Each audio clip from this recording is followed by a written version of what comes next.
요즘 3일 예배로 이렇게 새로운 성도 한 사람 한 사람 올라오는 거 그거 보는 재미도 솔솔 하실 겁니다. 근데 이게 그 새로운 성도가 본인인 경우에는 좀 얘기가 많이 틀려집니다. 아무튼 오늘 저 부족한 제가 아버지의 말씀을 붙들고 말씀을 나눌 때 지금 이곳에 우리하고 함께 하시는 성령님께서 온전히 인도해 주실 줄 믿습니다. 오늘 제가 성도님들하고 같이 나눌 말씀의 요절은 요한계시록 17장 후반부입니다. 12절에서 18절까지 말씀입니다. 17장은 음녀의 정체와 그리고 멸망에 관한 내용입니다. 뭐 기억하시겠지만 그 17장 앞부분 1절에서 5절까지는 2주 전에 우리 김인기 성도님이 세상 멸망의 서론이라는 제목으로 말씀해 주셨고요. 그다음에 이제 중간 부분 6절에서 11절까지는 지난주에 저기 계시는 우리 이경철 성도님께서 박해하는 로마의 황제들과 멸망이라는 주제를 가지고 말씀을 나눠 주셨습니다. 2주 연속 멸망이라는 단어가 나옵니다. 근데 오늘은 제가 다가오는 미래라는 주제를 가지고 12절에서 18절까지 나누겠습니다. 오늘 주시는 말씀을 통해서 이렇게 다가오는 미래를 아버지의 약속을 믿는 믿음과 진실함으로 담대하게 맞이하시는 우리 성도님들이 되시기를 축원합니다. 그러면 12절에서 18절까지 우리 다 같이 한 목소리로 읽어보겠습니다. 내가 보던 열뿔은 열왕이니 아직 나라를 얻지 못하였으나 다만 짐승으로 더불어 임금처럼 권세를 일시또한 받으리라. 저희가 한 뜻을 가지고 자기의 능력과 권세를 짐승에게 주더라.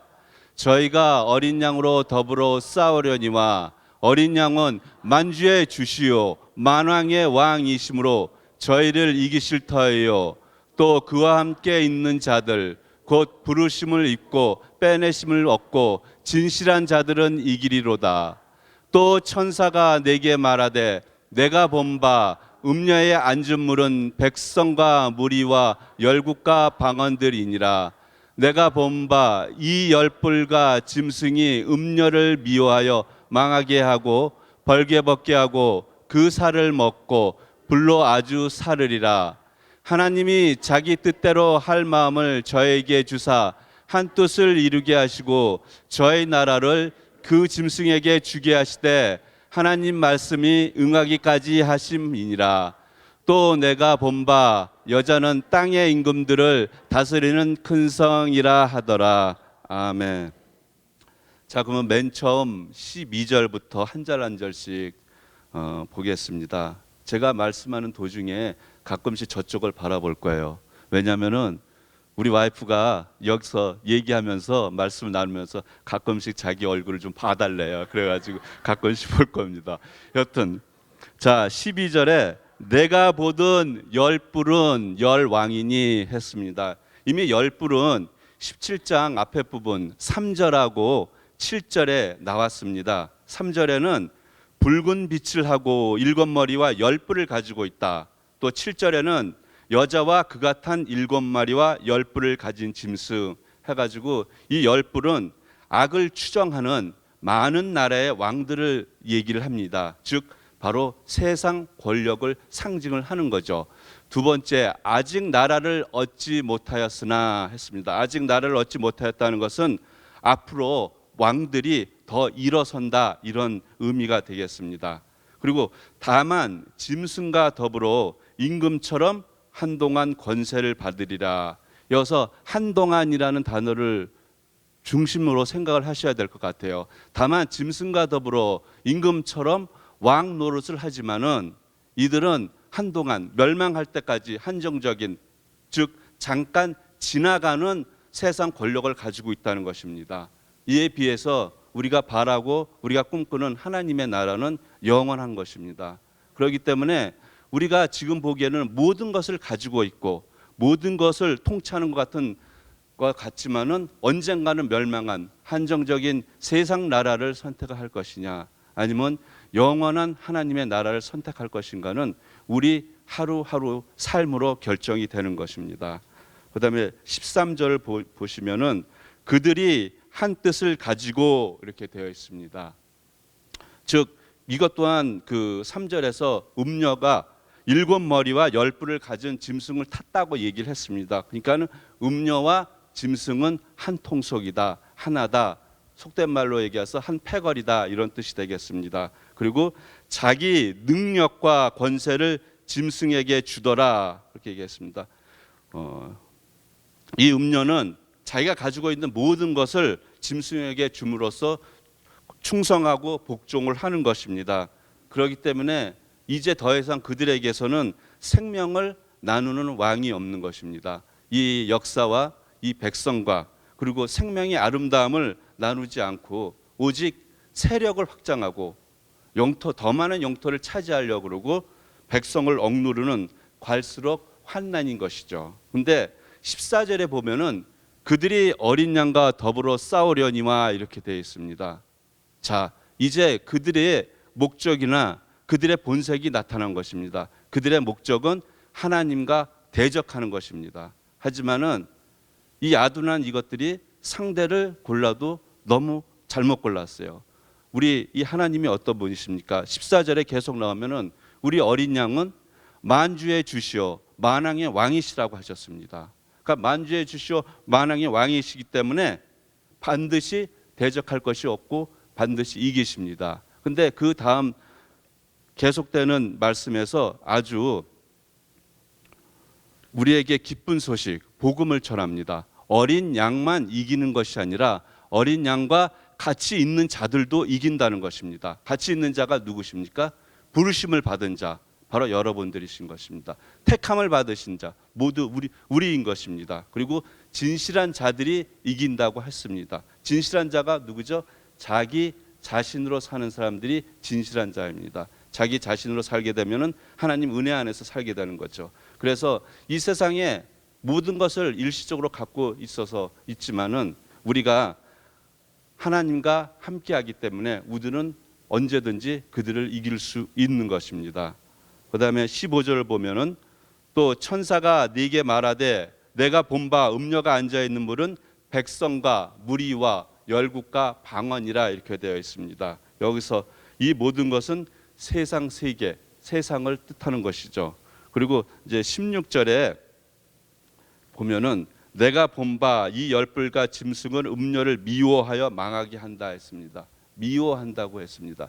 조금 전까지만 해도 음녀와 짐승은 한 편입니다. 하나이고 한 패거리였는데 그들이 서로 미워하기 때문에 다툼이 일어납니다. 그래서 미워하고 다투기 때문에 서로 멸망하는 것입니다. 자멸하게 되는 것이죠. 이것을 사자성어로 얘기를 하면은 자중질환입니다. 같은 패끼리 싸워가지고 죽는 꼴이 되는 거죠. 어떻게 미워하냐?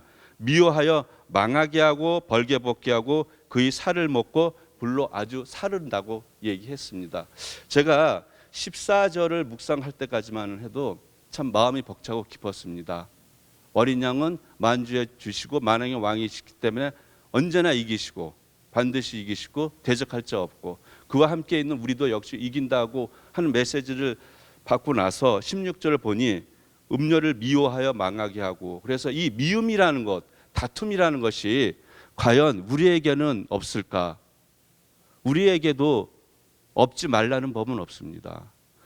우리 모두가 하나님이 기뻐하시고 바라시고 원하시는 교회를 세우고자 여기에 다 모였습니다.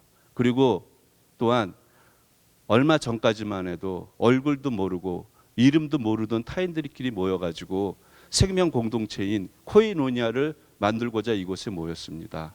그 교회를 세우고 생명 공동체를 이루기 위해서 많은 성도님들이 기도를 하고 헌신을 하시고 섬기십니다. 근데 다른 한쪽에서 다른 편에서 끼리끼리 모이고 가십을 하고 정죄 판단을 한다면은 이거야말로 아까 짐승과 음녀들이 했던 그 악한 그 다툼을 우리가 답습하는 꼴이 되는 것입니다. 이거야말로 자중질환이 일어나는 거죠. 그렇기 때문에 내가 가십을 하고 내가 정죄 판단을 한다는 것은 내가 부족해서 그렇습니다, 내가 연약해서 그렇습니다 하는 개인적인 죄로 끝나는 문제가 아니라는 것입니다. 이것은 자칫 잘못하면 우리가 바라고 원하는 우리의 교회가, 우리의 공동체가 무너지고 떠내려가고 엉뚱한 방향으로 흘러갈 수가 있다는 것입니다. 물론 고백하건대 저 역시 그동안 많이 그래왔습니다. 하지만은 이 16절을 묵상을 하면서 이것이 이 죄의 심각성을 깨달았기 때문에 이제는 단호히 거부할 것입니다. 우리 모두 나의 생각이나 나의 입에서 그러한 것이 나타나려고 할 때 다스릴 줄 아는 우리 모두가 되기를 소망합니다. 자, 17절로 갑니다. 빨리빨리 지나가네요. 되게 생각보다. 이는 하나님이 자기 뜻대로 할 마음을 그들에게 주사, 이렇게 나왔습니다. 17절. 자, 여기서 이는 하나님이 자기 뜻대로 할 마음을 그들에게 주사했습니다. 아직까지 우리가 얘기했던 모든 과정이 다 하나님의 섭리라시는 것입니다.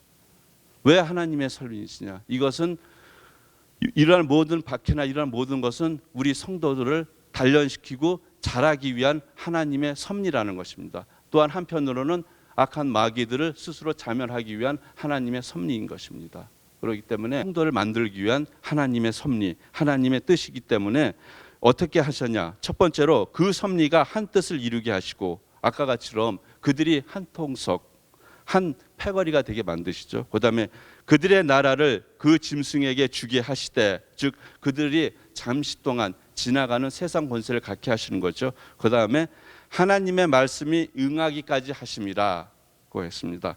잠깐 지나가게끔 하시고, 잠깐 지나가는 권세를 주셨다가 반드시 멸망하게 하시고, 그런 다음에 하나님의 나라를 승리하게 하시는 하나님의 이 모든 것이 하나님의 섭리인 것입니다.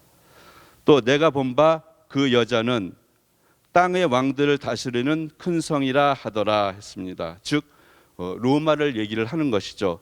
음녀, 짐승, 바벨론, 세상 권세 다 로마를 뜻합니다. 로마 제국은 지상 모든 악의 제국의 정점이기 때문입니다. 간단하게 12절에서 18절까지 말씀을 나눴는데, 거기에 중심을 보면 두 가지가 있습니다. 첫 번째로는 거짓 악은 스스로 자멸하되 반드시 서로 간에 파괴하고 죽인다. 즉 한마디로 얘기를 하면은 아까 같이처럼 서로 싸우고 미워하고 다툼으로써 서로 자멸을 하는 것이죠. 그리고 두 번째로는 진정한 이김은 오직 어린 양의 택하심과 부르심을 받아 진실한 자들이 누리게 된다. 이렇게 되어 있습니다. 우리 역시 우리가 택하심을 받고 부르심을 받아서 진실한 자가 됐을 때 어린 양과 함께 이긴다고 되는 것이죠. 단 우리는 택하심을 받았습니다. 부르심을 받았습니다. 이제 우리가 뭐를 해야 되겠죠? 진실한 자가 돼야 되는 것입니다. 그래서 진실한 자가 되셔서 승리하는 우리 모두가 되기를 소망합니다. 예.